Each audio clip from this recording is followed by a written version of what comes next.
Niining panahon nga ang putling ebanghelyo gihagit sa mga hiwi nga pagtulunan. Kinahanglan mubarog ang mga tinun-an ni Kristo sa pagpakigbisog sa paglaban sa pagtuo nga makausa ug alang sa tanang panahon gihatag sa Dios ngadto sa iyang katawhan. Maoy hinungdan nga namugna kining tulumanon ang putling ebanghelyo. 30 minutos nga pagsabwag sa tinuod nga ebanghelyo kauban ni Pastor Jeremias Hangad. Ang putling ebanghelyo tulumanon nga gihatod kaninyo sa Unidos Community Bible Fellowship sa Unidos Plaridel, Misamis Occidental. Ang putling ebanghelyo, ang putling ebanghelyo, ang putling ebanghelyo.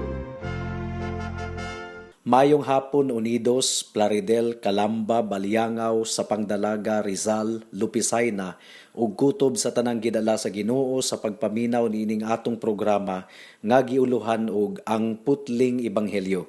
Kini ang inyong igsuon og higala sa kahanginan si Pastor Jeremias Lauri Hangad sa Unidos Community Bible Fellowship, dinuyugan sa iglesia nga nag-sponsor niining atong programa, ang Salitran Covenant Bible Church sa Barangay Salitran, Dakbayan sa Dasmariñas, probinsya sa Cavite.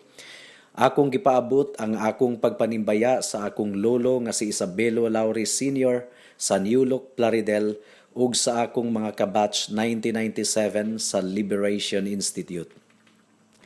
Ang atong teksto ning takna sa kahaponon makita sa Roma Kapitulo 1, versikulo 5 ug 6. Ang giingon diri, pinaagi ni Kristo na dawat ko gikan sa Dios ang katungod sa pagkaapostol, aron tungod ug alang sa iyang ngalan makabig ang tanang katawhan, aron mutuo sila ug mutuman.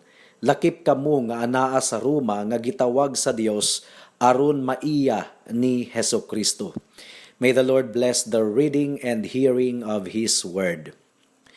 Nakita nato ni adtong miaging mga simana, mga kahigalaan, ang taas kaayo nga opening salutation ni Pablo sa iyang sulat ngadto sa mga taga-Roma. Niini nga taas nga salutation, gi-describe ni Pablo ang iyang kaugalingon ug ang iyang pagkatinawag sa atong Ginoo.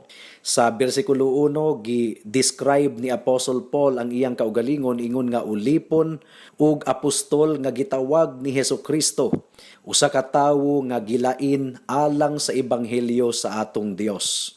And then the next 3 verses describe this gospel tungod kay ang sulat ngadto sa mga taga-Roma usa kini ka libro sa Biblia nga nag-define ug nag-outline sa tataw gayud kayo nga paagi mahitungod sa ebanghelyo. Kining ebanghelyoha mga kaigsuonan matud pa ni Pablo, usa ka planado nga ebanghelyo. Ang tumong sa Dios alang sa pagtubos sa iyang mga katawhan. Ug gitagna na kini sa mga propeta didto pa sa daang tugon. Ug kini nga ebanghelyoha natuman sa atong Ginoong Hesukristo. Tungod kay si Kristo mao ang ebanghelyo. Jesus Christ is the gospel. Kung atong basahon og utro ang Roma Kapitulo 1 bersikulo 3 ug 4, ang giingon diri, mahitungod kini sa iyang anak, ang atong Ginoong Hesukristo, natawo siya nga kaliwat ni David ug sa iyang espirituhanong pagkabalaan gipadayag siya nga anak sa Dios uban sa dakong gahom pinaagi sa iyang pagkabanhaw. So nakita ninyo mga kaigsuunan, ebanghelyo kini mahitungod sa atong Ginoong Hesukristo. It is a gospel that describes the death of Christ, ang kamatayon sa atong Ginoong Hesukristo, ingon nga perpekto nga bayad alang sa atong mga kasalanan. Gitagbaw sa dugo sa atong Ginoong Hesukristo ang hustisya sa atong buhi nga Dios. It is the gospel that describes also the resurrection of the Lord Jesus Christ. It is a gospel that describes the infinite power through which Christ has now been exalted to the right hand of the Father. Si Kristo naglingkod sa tuong kamot sa Dios ug naghari sa tanang mga butang. Dayon sa bersikulo 5, ang teksto sa atong pagpamalandong ning takna sa kahaponon, nagdugang si Apostol Pablo og lain na usab nga statement mahitungod sa iyang kaugalingon ug sa iyang tawag gikan sa Dios. This power has been brought to bear upon his life. Basahon nato og utro ang bersikulo 5, ang giingon diri, pinaagi ni Kristo na dawat ko gikan sa Dios ang katungod sa pagkaapostol, aron tungod ug alang sa iyang ngalan makabig ang tanang katawhan aron mutuo sila ug mutuman. So makita nato niini mga kaigsuonan nga gi-encapsulate ni Apostol Pablo ang iyang kinabuhi sa usa lamang kapulong, kining pulong nga grasya. Ang grasya mahinungdanon gayud kaayo kung atong masabtan ang sulat ni Pablo alang sa mga taga-Roma. The word grace is really very important in the epistle of Paul to the Romans. Ang pulong nga grasya, 24 kahigayon nga atong mabasa sa libro sa mga taga-Roma. Apan subo kayong pamalandungon nga jutay ragid kayo sa mga katawhan ang nakasabot sa pulong nga grasya. So ning dakna sa kahaponon mga kaigsuonan, adunay tulo ka bahin ang atong pagpamalandong mahitungod sa grasya sa atong Ginoong Hesukristo. Una, the nature of this grace, ang kinaiyahan sa grasya sa atong Ginoong Hesukristo. Ikaduha, the effect of this grace, ang epekto sa grasya sa atong Ginoong Hesukristo. Ug ikatulo, the end of this grace, or ang tumong sa grasya sa atong Ginoong Hesukristo. Mudangat na kita sa unang punto, the nature of this grace. Isip mga Kristohanon, kinahanglang aduna kitay general idea kung unsa bagayod ang grasya sa atong Ginoong Hesukristo. What is grace? Ang kasagarang definition sa grasya mga kaigsuonan kining gitawag og unmerited favor sa atong Ginoong Hesukristo. Unsa may but pasabot ni ining unmerited favor? Kining pabor nga atong nadawat nga dili tatakos nga mudawat niini. There is nothing that we can do to earn it. Kay nganuman, ang grasya sa Dios gikan ragayod kini sa iyang mahigugmaong kasing-kasing nga puno sa grasya. We can do nothing to earn it. Ang usa ka empleyado nga gisweldohan sa katapusan sa bulan, iyang gi-earn ang iyang sweldo gumikan kay nagtrabaho man siya. Aduna siya katungod nga mo-demand nga dawato niya ang iyang sweldo tungod kay iya man kining gihaguan sulod sa usa ka bulan.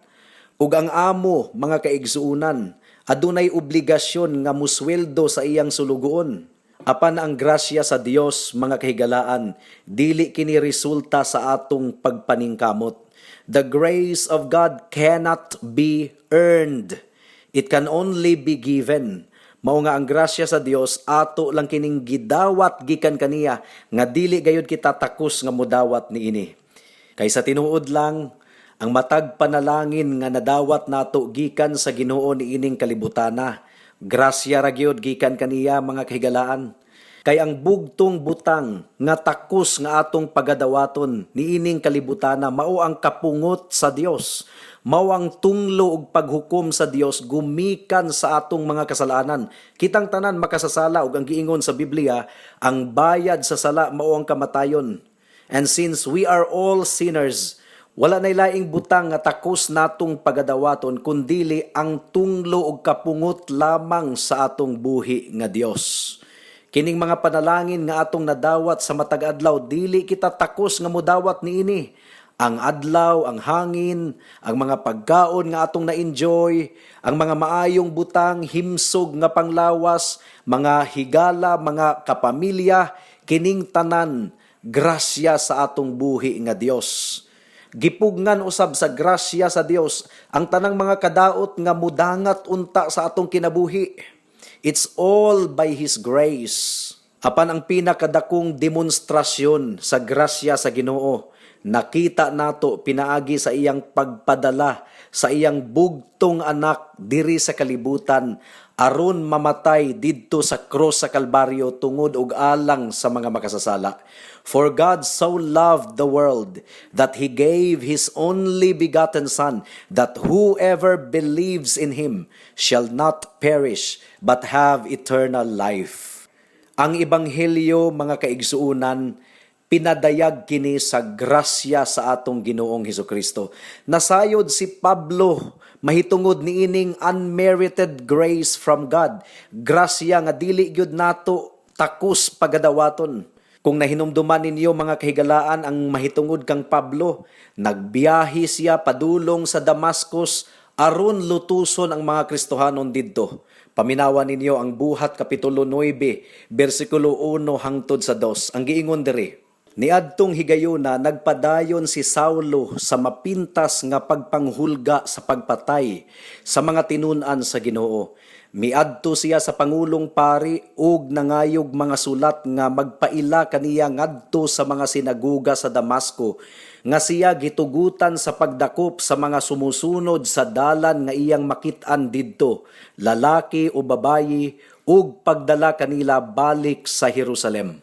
So kung nakita ninyo mga kaigsuunan, dili gayud interesado si Pablo mahitungod kang Kristo. Gadumot siya ni Kristo. He was a blasphemer. Gibugal-bugalan niya ang atong Ginoong Hesukristo. Well, bisan pa sa kahimtang ni Pablo nga dautan kaayo ang iyang kasing-kasing, gidakop gihapon siya sa atong Ginoong Hesukristo. Gitagbo siya sa Ginoo, bisan pa og ang iyang tumong dautan kaayo alang sa iglesia sa atong Dios. Nganuman, wala na laing rason. Dili tako si Pablo nga mudawat sa kaayo sa atong Ginoong Hesukristo. Grasya ra gyud kadto sa Ginoo mga kaigsuunan. Unsa may giingon sa unang Korinto Kapitulo 15 versikulo 9, paminawan ninyo. Kay ako ang labing ubos sa tanang mga apostoles, ug dili gani ako angay nga tawgog apostol, kay gilutos ko man ang simbahan sa Dios. Bupadayon ta sa versikulo 10. Apan pinaagi sa grasya sa Dios, nahimo akong ingon niini ug ang grasya nga iyang gihatag kanako wala gayod makawang. Labaw hinuon akong naghago kaysa ubang mga apostoles, ug kini dili bunga sa akong pagpaningkamot, kundili sa grasya sa Dios nga ania kanako. So kung adunay tawo nga nakasabot kaayo mahitungod sa grasya sa Dios, si Pablo kadto. Dili siya takos nga mudawat sa pagtawag sa Ginoo, apan gikabot siya sa Ginoo pinaagi lamang sa iyang grasya. So unsa ang kinaiyahan sa grasya sumala sa gipasabot ni Apostol Pablo? Paul is talking about the grace that gives him the power to conduct his ministry of apostle. Sa Roma Kapitulo 12, versikulo 3, gihisgutan ni Pablo ang gahom nga iyang nadawat gikan sa Dios, pinaagi lamang sa iyang grasya. Roma Kapitulo 12, versikulo 3. Ang giingon diri, kay tungod sa grasya sa Dios nga gihatag kanako, sultihan ko kamong tanan. Ayaw isipa ang inyong kaugalingon nga labaw sa tinuod ninyong kahimtang. Hinuon, ligdunga ang inyong panghunahuna ug hukmi ang inyong kaugalingon, sumala sa gidakon sa pagtuo nga gihatag sa Dios kaninyo. So klaro kaayo nga susama ra nga giingon ni Pablo, I am speaking to you through the grace given to me. Ug kini nga grasya mao ang gahom or katakos nga nadawat ni Pablo aron buhaton niya ang iyang ministeryo. Sa Roma Kapitulo 12, versikulo 6, gipasabot ni Pablo nga kining grasyaha mao ang tinubdan sa tanang mga gasa nga atong nadawat gikan kaniya. Roma Kapitulo 12, versikulo 6 ang giingon diri, busa angay natong gamiton ang atong nagkalain-laing katakos sumala sa grasya nga gihatag sa Dios kanato. Kung may katakos kita sa pagwali sa mensahe sa Dios, himuon nato kini sumala sa pagtuo nga ania kanato.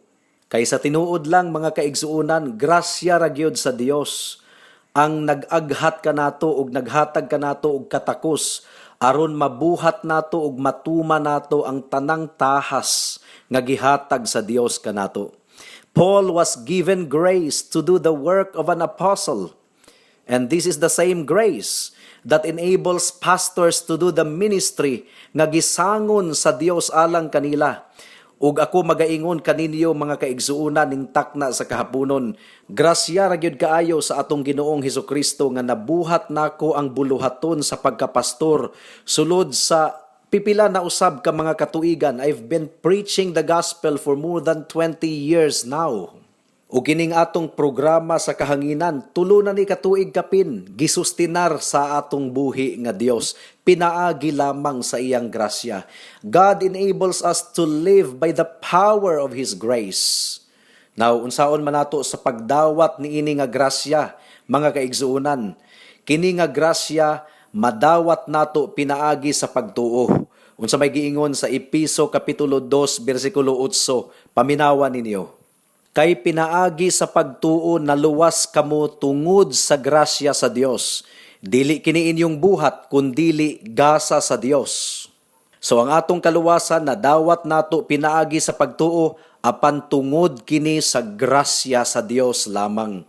All of the power for our life comes through Christ. It is all of grace received by faith. Nadawat kini sa tanang mutuo ug musalig sa atong Ginoong Hesukristo. Mudangat na kita sa ikaduhang punto. The effect of this grace. Ang epekto ni ini nga grasya. Kung nadawat nimo ang grasya sa kaluwasan, unsa man ang bunga niini, unsa man ang epekto niini. Kung nadawat nimo ang grasya gikan sa Dios, unsa may atong makita? Isip pagpamatuod nga ikaw nagrasyahan. Ang giingon diri sa atong teksto, basahon nato og utro ang Roma Kapitulo 1, versikulo 5. Pinaagi ni Kristo na dawat ko gikan sa Dios ang katungod sa pagkaapostol. Aron tungod ug alang sa iyang ngalan makabig ang tanang katawhan, aron mutuo sila ug mutuman. Ang epekto di ay niini nga grasya mga kaigsuonan, mao ang pagtuo ug pagtuman. Obedience through faith. Now, unsa may pasabot ni ining obedience to the faith.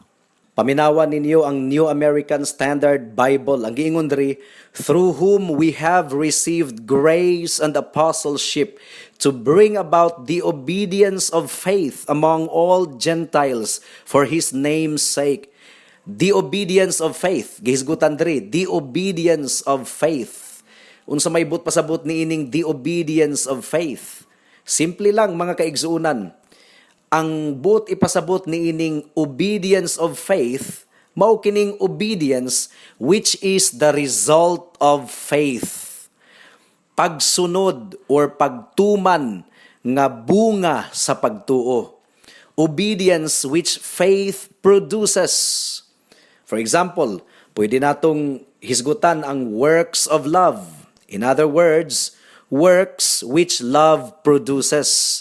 Buhat nga mugna sa gugma. So likewise, Paul is saying obedience of faith. In other words, Paul is speaking of obedience which is the result of faith. Ang pagsunod di ay mga kaigsunan, dili ka na siya option. Kay ang tinuod nga pagtuo, mo resulta gayod or mamunga gayod og tinuod nga pagtuman o pagsunod sa kabubuton sa atong buhi nga Dios. Or kung atong i-review ang kaluwasan nag-require og pagtuo ug paghinulsol.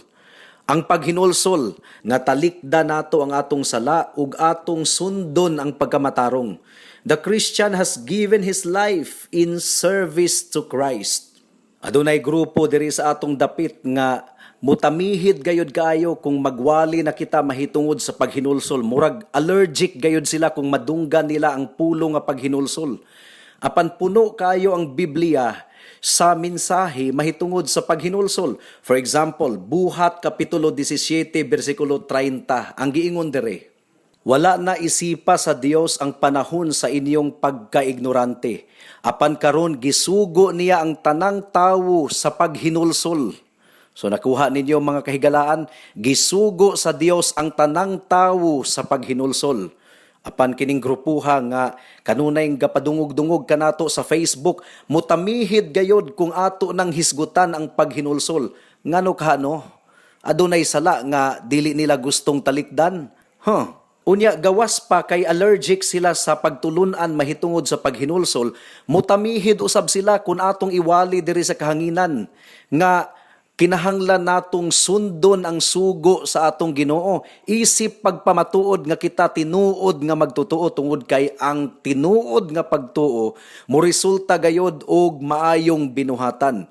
Ila kining tamihiran kini nga mensahe, pero unsa may giingon sa unang Juan kapitulo 3 bersikulo 23. Ang giingon diri, ang gisugo niya mao nga mutuo kita sa ngalan sa iyang anak nga si Hesukristo ug maghigugmaay sumala sa sugo ni Kristo.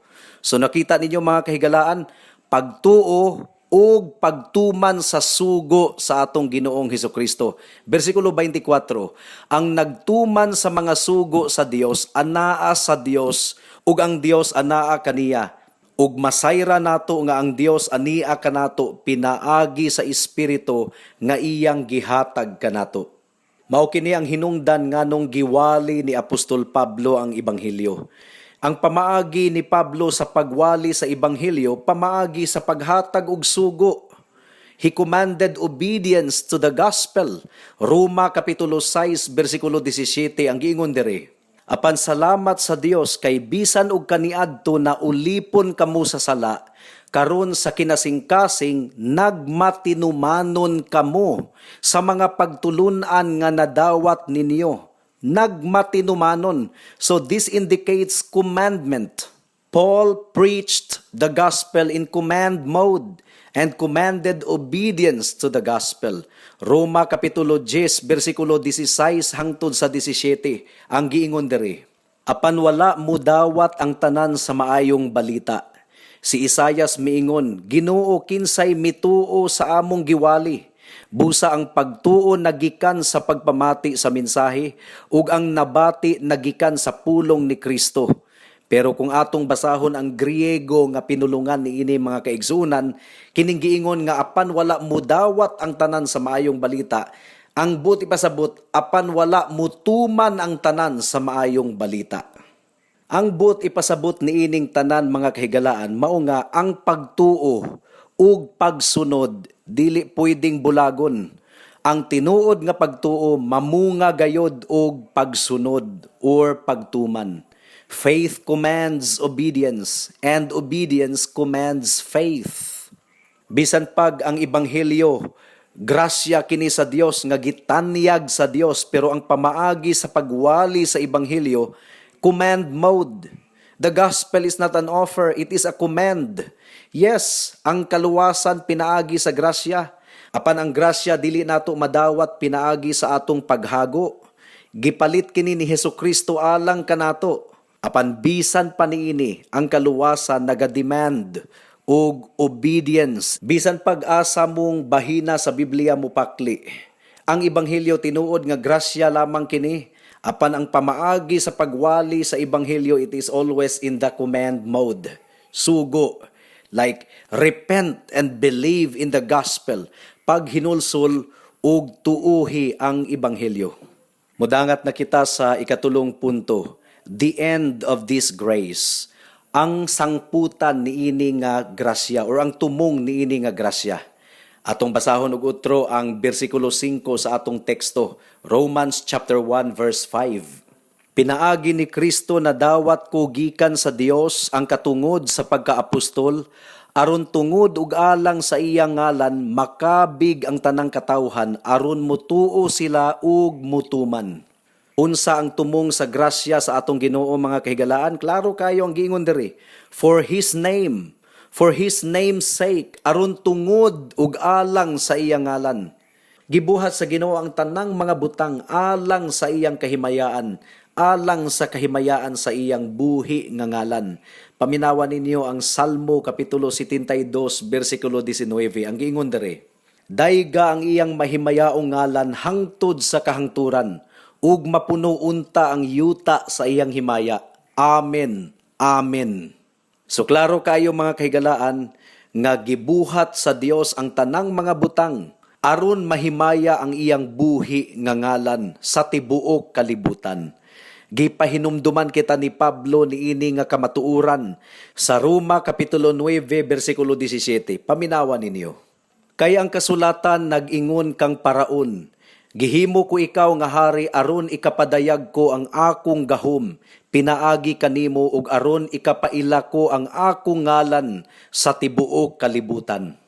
So mahinungdanon gayud kaayo alang sa atong buhi nga Dios, mga kahigalaan, nga mahimaya siya sa tanang mga butang. Matud pa sa basahon sa Isayas, I am the Lord and that is my name. I will not allow my glory to be given to another. So ang tawong hambugiro, ang tawong mapasigarbuhon nga gipromote niya ang iyang kaugalingon, nakasala di atubangan sa Dios. Tungod kay wala nay lain pang kinahanglang mahimaya sa atong kinabuhi, kundili ang Dios lamang, mga kahigalaan. All things find their being in God. Nagkinabuhi kita tungod lamang sa atong buhi nga Dios. Ug aduna gayoy katungod ang Dios nga modeklarar, ayaw pagbaton og laing mga Dios sa akong atubangan. Higala ang Dios mao ang takos sa tanang pagdayig, sa tanang himaya, sa tanang dungog. Pinadayag Kapitulo 4, versikulo 11, ang giingon diri. Among Ginoo ug Dios, angay kang mudawat sa pagdayig ug sa pasidungog ug sa gahom, kay ikaw may nagbuhat sa tanang butang, ug pinaagi sa imong pagbuot na mugna ang tanan. Ug aduna pay mahinungdanon kaayo nga pahinumdum alang kanatong tanan, mga kahigalaan. Ang kaluwasan nagsugo kanato nga kang Kristo lamang kita mudangop ug mutawag alang sa kaluwasan.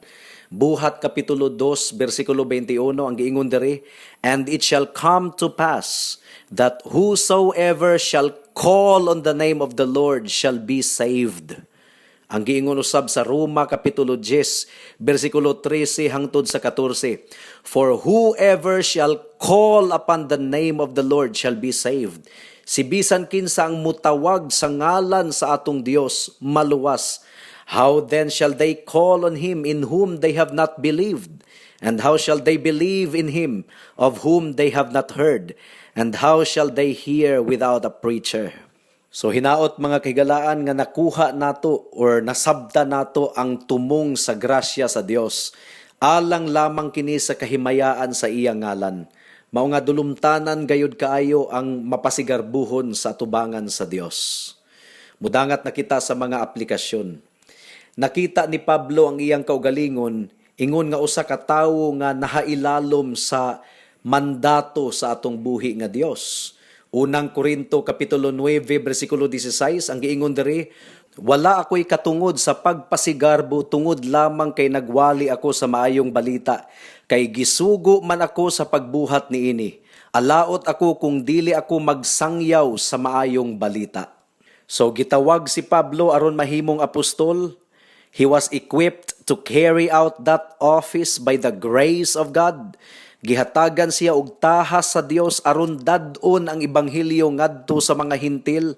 Ang iyang tumong ug katuyuan mao nga sila mudangup kang Kristo diha sa pagtuo, ug kini nga pagtuo mamunga og pagsunod ug pagtuman sa kabubuton sa Dios. Ug ang tumong niining tanan mao ang kahimayaan lamang sa atong buhi nga Dios, alang sa ngalan sa atong buhi nga Dios. Ang pangutana niini igsuon, unsa bay epekto sa grasya ni Kristo sa imong kinabuhi? Do you desire to see perfect obedience in yourself and others? Ang imong kinabuhi ba nadagit na sa atong Ginoong Hesukristo? Na-motivate ka ba nga buhaton ang tanang mga butang alang sa kahimayaan sa atong Dios ug dili aron ibayaw ang imong ngalan for His great name's sake only? Ug kung ikaw higala ning takna sa kahaponon, wala pagayod mutalikod sa imong sala ug mutuo sa atong Ginoong Hesukristo, kinahanglang i-prioritize nimo kini higala. Ang gisugo sa Dios alang kanimo mao nga talikdan nimo ang imong sala, maghinulsol ka sa imong sala ug mudangup lamang ikaw sa atong Ginoong Hesukristo. Kung mubalibad ikaw sa pagbuhat niini, ang buot ipasabot, nagpadayon ikaw sa imong pagpakig-al kontra sa atong buhi nga Dios. Nagpadayon ikaw sa imong pagkarebelde sa atong Dios.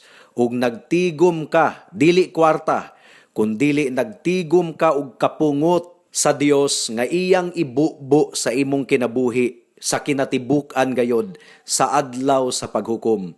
Apan aduna pay paglaom ang tanan. Si Kristo ang midawat sa tanang tunglo ug kapungot sa Dios alang sa mga makasasala. Ug kung ikaw musalig sa atong Ginoong Hesukristo, ang tanang tunglo nga takus unta nimong pagadawaton, gipas-an na ni Kristo ang tanan didto sa cross sa Kalbaryo. Dangop kang Hesukristo karon, ayaw na og paugmai pa higala. Amen. Hangtod din hinalang kita taman sa atong pagpamalandong ning takna sa kahaponon tungod kay wala na kitay oras pa.